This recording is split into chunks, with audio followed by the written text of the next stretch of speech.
Perkenalkan, saya Siti Nurrahma dengan NIM 243231521. Pada video ini, saya akan membahas prinsip-prinsip penata laksanaan ventilasi mekanik. Semoga materi ini dapat bermanfaat bagi kita semua. Ventilasi mekanik merupakan salah satu intervensi penting dalam perawatan pasien kritis.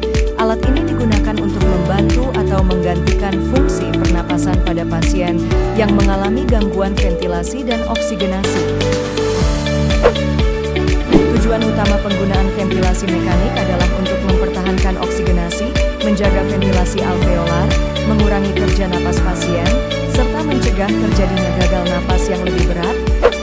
Prinsip 1. Pemilihan mode ventilasi. Prinsip pertama dalam penata laksanaan ventilasi mekanik adalah pemilihan mode ventilasi yang tepat. Mode ventilasi harus disesuaikan dengan kondisi klinis pasien, seperti tingkat kesadaran, kemampuan bernapas spontan, serta jenis gangguan pernapasan yang dialami. Tidak ada satu mode ventilasi yang cocok untuk semua pasien, sehingga diperlukan evaluasi dan penyesuaian secara berkala. Prinsip 2. Pengaturan parameter ventilator. Prinsip kedua adalah pengaturan parameter ventilator secara tepat. Parameter yang perlu diperhatikan meliputi tidal volume, frekuensi napas, fraksi oksigen atau VO2, serta positive end expiratory pressure atau PEP. Pengaturan parameter ini bertujuan untuk memenuhi kebutuhan ventilasi pasien sekaligus meminimalkan risiko terjadinya cedera paru. Prinsip 3. Lung protective ventilation.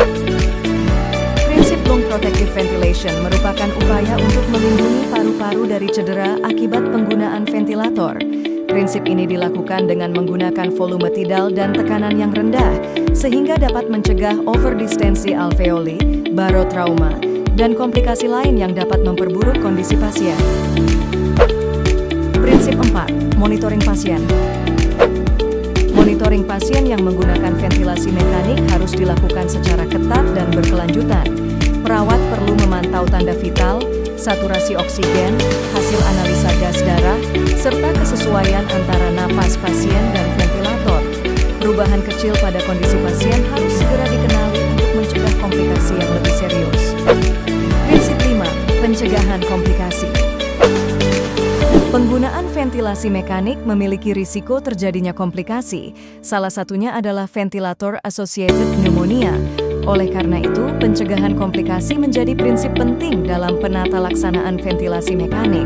Upaya pencegahan meliputi menjaga posisi kepala tempat tidur 30 hingga 45 derajat, melakukan perawatan jalan napas, serta menjaga kebersihan mulut pasien.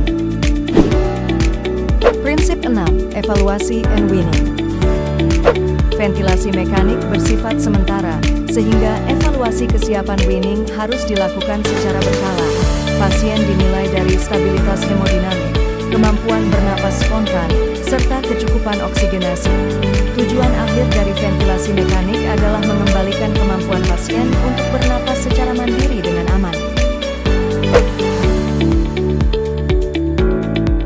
Dengan memahami prinsip-prinsip penata laksanaan ventilasi mekanik, diharapkan tenaga keperawatan mampu memberikan asuhan yang aman, efektif, dan berkualitas.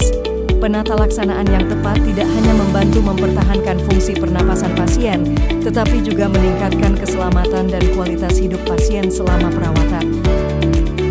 Terima kasih telah menyimak video pembelajaran ini. Semoga materi mengenai prinsip penata laksanaan ventilasi mekanik dapat menambah pengetahuan dan menjadi bekal dalam praktik keperawatan.